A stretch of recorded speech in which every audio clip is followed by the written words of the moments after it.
Magandang araw po ulit sa inyo. Kuya Rab, tinambangan ng ilang kalalakihan at pinara ito.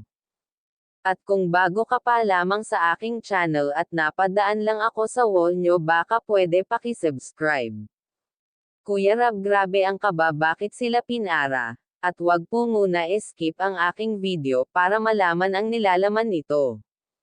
Sus, grabe ang kaba ng Team K-Boys, bakit sila pinara ng ilang kalalakihan? At nang bumaba na sila ay nakipagkamay ito sa kanila at kay Kuya Rab. Isa daw sila sa humahanga kay Kuya Rab dahil napakadami na daw ang natutulungan ng Team Kalingap, kaya grabe ang paghanga nila dito.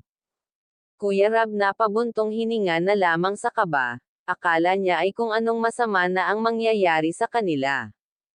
Isa lang pala ito sa mga tagahanga nila, at nagkwento pa nga ito sa kanila na deserve daw ni Dara ang tulong na binibigay nila Kuya Rab dahil simula pagkabata nila Dara kilala na daw nila ito.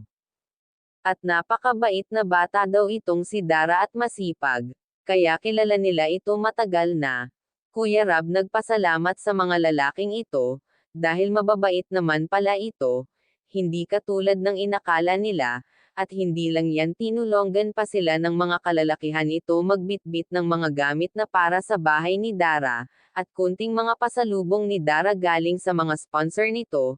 Salamat po ulit sa panonood.